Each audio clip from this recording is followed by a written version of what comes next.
your Bamenda man, your Ekuna man, your Ngi man, your Bakure man, and proudly so your anglophone brother. Je suis l'homme le plus noir de la terre. Il n'y a pas l'homme pour moi, comme disent les voisins, nos frères ivoiriens. Les amis, beaucoup de personnes aujourd'hui, oh, Njita, oh, Sinafok en train de gagner le procès contre la FECAFOOT. Oh, Sinafok en train de gagner le procès contre la FECAFOOT. Mais ce qu'on attend donc, les amis, c'est que le SINAFOC porte plainte, comme certains avocats Lolo ont dit, que si le SINAFOC porte plainte contre la fédération, ils auront gain de cause par rapport à cette éviction-là, comme membre de la FECAFOOT. C'est ça. On attend l'autre là. On attend les gens qui ont porté plainte contre les statuts, la modification des statuts par l'Assemblée générale ordinaire de la Fédération camerounaise de football. Et non, c'est bruit inutile. Pourquoi j'appelle ça inutile, les amis? C'est parce que, regardez bien, je ne veux pas qu'on parle du bilan de Jérémy Soren Jitap à la tête du Sénafor que Maïbi lui a donné gratuitement avec son frère Lucien Motomo qu'il a chassé parce qu'il veut avoir la même mise sur le Sénafor. Mais avant que Eto n'arrive le 11 décembre 2021, Jitap avait déjà passé 6 ans. 6 ans comme président du SINAFOC. Quel était le bilan? Est-ce que quand Jitap est devenu président du SINAFOC, les clubs payaient les salaires des joueurs? Il a passé 10 ans dans le noir. Personne ne parlait du SINAFOC. Il dit encore personne. Si ce n'est que des ballons, des deux ballons qu'il va aller distribuer dans certains villages, dans certains clubs de ses amis, rien d'autre. Et il dit qu'il est membre de la FIFPro. D'accord, FIFPro, tous les jours, FIFPro. Il y a combien de fédérations au monde? La FIFPro représente quoi? Une cinquantaine de fédérations. En Afrique, combien? Une douzaine de fédérations. Donc, ce n'est pas représentatif. Sur un continent où il y a 54 fédérations. C'est important de le noter, les amis. Autre chose, Njitap, comme je dis, ne veut pas parler du bilan.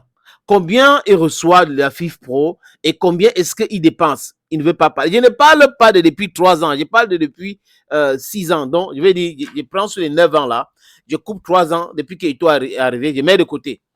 Je parle maintenant depuis avant et jusqu'à Sédou Momo Njoya. Il y a une année chez Sédou Momo Njoya où il n'y a pas eu le championnat. On n'a pas vu le Sénafoc, hein? Non, parce que c'est des histoires de camaraderie. Ils n'ont pas parlé. Ils n'ont pas porté l'affaire. Actuellement, Jitap veut profiter de la lumière de Samuel Eto'o fils pour devenir président de la Fédération camerounaise de football. Mais pour être honnête, il faut qu'il attende encore pour 2050. Pour 2050, parce qu'à l'heure actuelle, là, même si Eto'o n'est pas président de la FECAFO, Jitap ne pourrait pas. Jitap ne peut pas. Et Constant Omar les avait dit clairement, ce que vous êtes en train de faire là, ça va se retourner contre vous, les anciens joueurs. Sur Seydou Momo Njoya, Njitap avait porté combien de plaintes contre la Fédération camerounaise de football? Rien. C'est quand Eto'o vient, où il parle de salaire des joueurs, c'est là où Njitap se réveille, il faut payer les salaires des joueurs, il faut payer les salaires des joueurs. Regardez le club. Les clubs qui ne payent pas les salaires des joueurs, les amis. Vous allez voir que c'est des amis de réunions de certaines personnes. C'est les mêmes gens. Je dis les mêmes gens que je traite de mercenaires parce qu'ils sont des mercenaires. Ils sont dans les affaires de friperie et ils ont décidé de créer des clubs parce qu'il y avait la subvention. Mais les gars ne se sont pas posé de questions. Est-ce que le football, c'est juste la subvention ou il faut investir? Petit à petit, ces clubs-là vont disparaître. Petit à petit, ces présidents-là, ça sera vraiment... Et je crois que Eto'o is very lenient to them. La FECAFOOT est compréhensible. Une autre idée qui est dans leur tête, c'était quoi? C'est-à-dire que, rappelez-vous que j'avais fait un podcast ici, où je disais que Jérémy Soren Jitap et son SINAFOC avaient dit non, il faut que la FECAFOOT soit intransigeant, les présidents qui n'ont pas payé les salaires, vraiment, leur club doit être banni. Regardez bien, sur les clubs qui jouent l'Elite One au Cameroun. Il n'y a que 5 qui ont payé régulièrement les salaires des joueurs. Et les autres, non. L'idée, c'était quoi? Il ne faut pas la tolérance. Pas de tolérance. Pour qu'il commence encore un autre message. Voilà, non, il est incapable d'organiser le championnat. Les clubs ne payent pas les joueurs. Est-ce que si un président de club ou un club ne paye pas les joueurs, c'est le problème d'Eto'o? C'est un problème de management en interne. Maintenant, Eto dit que voilà la subvention. Si vous ne payez pas, on vous donne premier tranche, on vous donnait 11 millions à l'époque.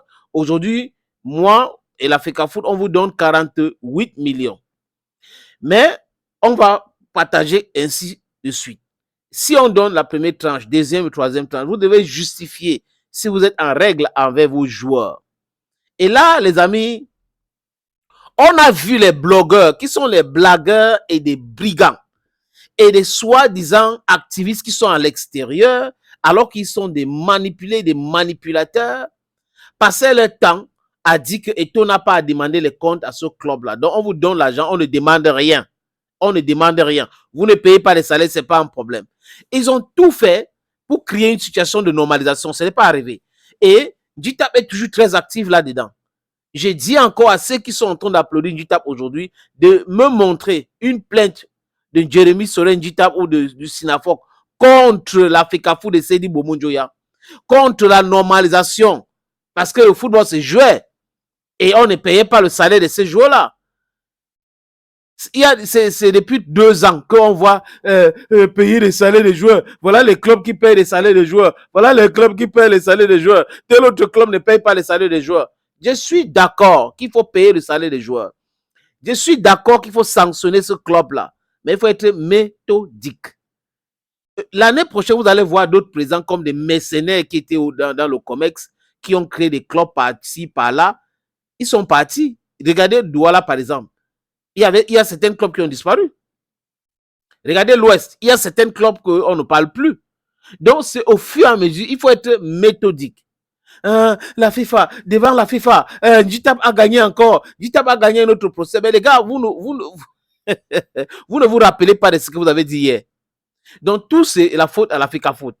Si sur Seydou Mbombo Njoya, non, c'est la faute à Eto'o. Si sur Seydou Mbombo Njoya, les clubs ne payaient pas les salaires des joueurs, c'est la faute à Samuel Eto'o fils. Si sur Grégoire, non, c'est pas Grégoire, c'est Joseph Owona, les clubs ne payaient pas les salaires, c'est la faute à Samuel Eto'o fils. Si sur Dieudonné Happy, les clubs ne payaient pas le salaire des joueurs, c'est la faute à Samuel Eto'o fils. C'est ridicule.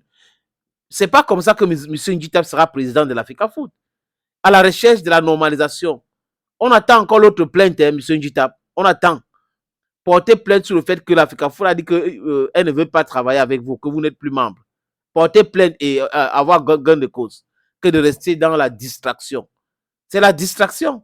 La FECAFOOT est en train de faire son travail. Ceux-là qui sont des mercenaires vont disparaître. Et il faut être méthodique.